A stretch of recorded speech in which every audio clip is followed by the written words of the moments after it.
Hello, everyone. My name is Danny, and this review is for the movie called Teen Titans Go to the Movies. It seems like all the superheroes are getting their own movies. Everyone but the Teen Titans, that is. Determined to be a star, Robin vows to change this. If only they could get Hollywood director Jade Wilson to notice them. With a few madcap ideas and musical numbers, of course, the Teen Titans head to Tinseltown. But when supervillain Slade messes with their plans, the Teen Titans will have to become true superheroes to save the world. This is a 2018 film. It is rated PG. It runs 84 minutes. And it stars voice talents of Greg Sipes, Scott Menville, Carrie Payton, Tara Strong, Hayden Walk, Will Arnett, Kristen Bell. Teen Titans Go to the Movies. Well, I'm just going to run through my list because I have a lot of stuff wrong with this film. So here we go. Right away, within probably the first 3 minutes, there's this prolonged fart. And yeah, if you want to have your kids watching a movie about farting, have fun. There's the words morons and fool. And I've maybe seen Teen Titans on TV with my nephews when they were smaller a couple times, but I can't tell you what any of the episodes were about. I just know I kind of have seen a couple episodes. I know that Beast Boy says fool all the time, so that's a thing that he says. But for the word morons to come up, kids are so influenced by things they watch nowadays, and if they catch on to the word morons, they're going to learn a lot of other words, and I just don't think that's appropriate to have in a movie. There's a thing about turning off cell phones. I just don't get the point of putting that in a kids movie. I don't know why you would have that joke. I mean, do you really want adults watching this? Well, then make it more geared toward adults. This is a kids movie. You don't need to talk about if people are turning off their cell phones or not. Come on.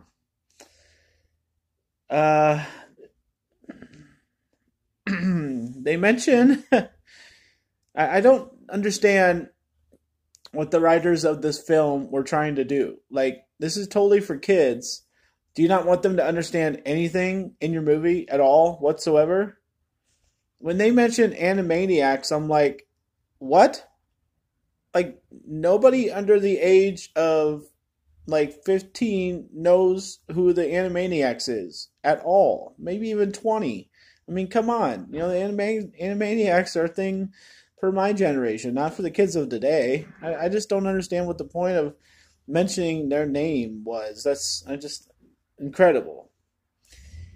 And then they have Stan Lee in this. I'm like, okay, us adults know who Stan Lee is, but for him to have a vital role in this and to come back more than once and explain what he's doing in this movie, kids are just going to be like, who is Stan Lee? I mean, they don't care. I don't understand why you would put that in your movie.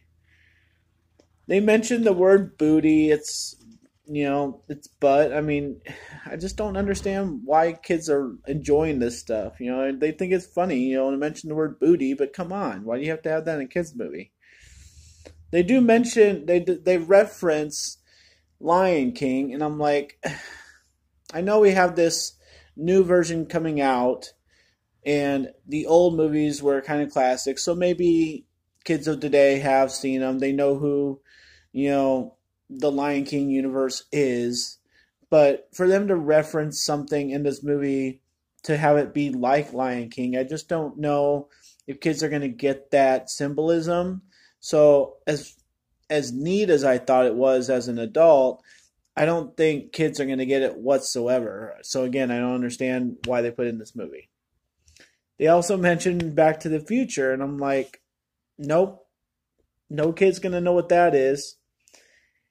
And then there's a big prolonged joke about pooping, and I'm like, if you want your kids watching this, all props to you. If you don't care, but there is some stuff in here I've mentioned that is just not appropriate. I mean, people should not want their kids to watch this. It's not funny. It's not appealing, and it mentions a bunch of stuff that the kids won't understand. So what's the point of watching this?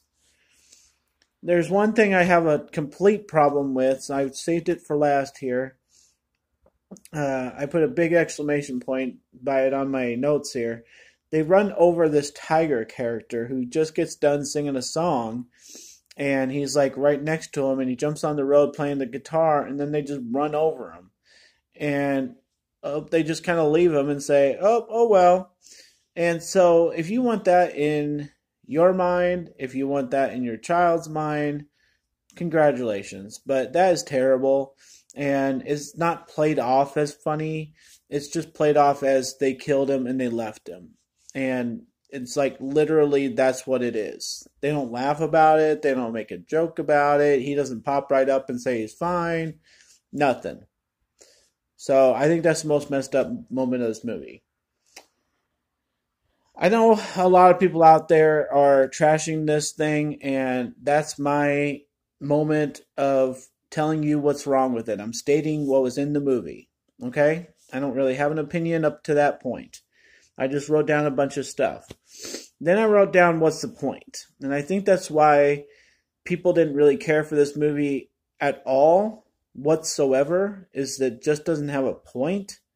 And that's what I'm going to agree with. I don't know why you make a movie about people being very self-apparent. Like they know they're in a movie. And that's been Will Arnett's humor forever. So him being a voice in this, I knew it was going to be that style. But for everybody else, to say, well, they get a movie, why don't we? Oh, we need to be, less jokey. We need to be completely serious. Like, for them to talk about themselves like that, it's not a children's movie. I just don't understand what kids would get out of this. It's very different way of doing a movie, and I think it failed for most critics and everything because of that fact. The things I'm going to say here at the end are to try and paint a happier image of this movie, because honestly, nobody should put themselves through this. It's not worth it. It's not worth watching. There's really no entertainment value to it whatsoever. If you want to count the musical numbers as entertainment value, okay, but they're not like great musical numbers or anything. They're just silly songs, and just silly songs don't pass the grade. It does get more interesting as it goes. For me, when I was sitting here suffering through it, I knew I was going to watch the whole thing, and I honestly think it got more interesting as it went. When it had this bad guy uncover that he was somebody else, he was like a master of disguise, I thought that was interesting. I mean, you got to give props to it for that. I mean, to have some kind of substance whatsoever, that was its only substance, but at least it had something. And honestly, it has a good message at the end. I was kind of wondering if they were going to play on the fact that the Teen Titans are such good friends and they are a good unit, because from watching the cartoons, a couple episodes here and there, I know that they have come to know each other. They didn't always know each other and they came together. So I at least knew that fact. And I appreciate that at the end they play up the message of being good friends, being family, whatever. That you're stronger as a group than as a self, all that kind of stuff. Not thinking of yourself. They had some good messages at the end, and I think that at least put somewhat of a, this isn't the worst movie ever kind of feeling for a lot of people. So I appreciated that at the end, but all in all, I cannot suggest watching this. Please don't put yourself through it. Please don't expose your children to this movie. I'm going to give it my lowest grade of a D-. I thought it was terrible to make this with animation. With the fart jokes and everything, it's not cussing, but it might as well be. So, thanks a lot, guys. My name's Danny. If you like this or my other videos, try and get some of them watch. Like and subscribe to my channel if you would, and enjoy your movies. Thank you.